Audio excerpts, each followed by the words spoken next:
Hello friends, मी भाग्यश्री आणि भाग्यश्री रेसिपीजमध्ये आपल्या सर्वांचे मनापासून स्वागत आहे। तर आजच्या व्हिडिओमध्ये आपण जी गणपती बाप्पा स्पेशल मोदकाची सिरीज सुरू केलेली आहे, तर त्याचा पार्ट 10 पाहणार आहोत। तर या पार्टमध्ये आपण ही माउथ वॉटरिंग असे रवा मोदक कसे बनवायचे हे पाहणार आहोत। तर पाहू शकता, दिसताच तोंडाला पाणी सुटेल असे आपले हे रवा मोदक झालेले आहेत। तर बनवायला तर खूपच सोपे आहेत। चला तर मग जास्त वेळ न करता आपण बनवायला सुरुवात करूयात।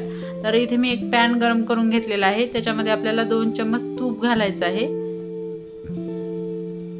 आणि तूप मेल्ट झालं की त्याच्यामध्ये मी अर्धा कप रवा घातलेला आहे, पाहू शकता। आणि रवा व्यवस्थित आपल्याला भाजून घ्यायचा आहे गोल्डन ब्राउन कलर येईपर्यंत।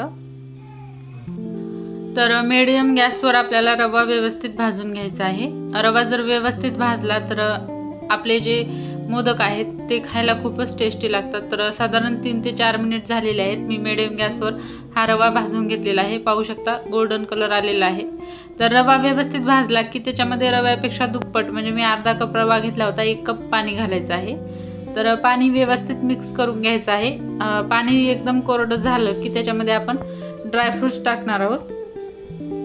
तर इथे मी कट करून घेतले होते, हवं तर तुम्ही तुपामध्ये भाजून देखील घेऊ शकता। आणि त्यानंतर मी अर्धा कपाची इथे साखर घातलेली आहे, म्हणजे आपल्याला जेवढा रवा आहे तेवढीच साखर घालायची आहे। आणि सर्व जिन्नस व्यवस्थित आपल्याला मिक्स करून घ्यायचे आहेत। तर मी मीडियम गॅसवरच मिक्स करून घेणार आहे। आणि मिक्स झाल्यानंतर असंच परतवत आपल्याला 1 ते 2 मिनिट हा रवा शिजवून घ्यायचा आहे।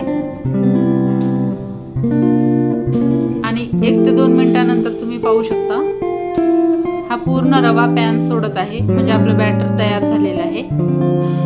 तर मी हे बॅटर थंड करून घेते। तर हे पाहू शकता बॅटर व्यवस्थित थंड झालेलं आहे। आणि बॅटर थंड झाल्यानंतर आपल्याला काय करायचं आहे, मोदकाच्या साच्याला पाणी लावायचं आहे। हवं तर तुम्ही तूप देखील लावू शकता, पण इथे मी पाणीच लावलेलं आहे। आणि पाणी लावल्यानंतर थोडं बॅटर आपल्याला व्यवस्थित भरून घ्यायचं आहे। तर व्हिडिओमध्ये दाखवल्याप्रमाणे आपल्याला पूर्ण बॅटर भरून घ्यायचं आहे। आणि हे पाहू शकता किती भन्नाट असा आपला मोदक तयार झालेला आहे। आणि खायला तर खूपच टेस्टी झाला होता। तर मी असेच बाकीचे मोदक बनवून घेते।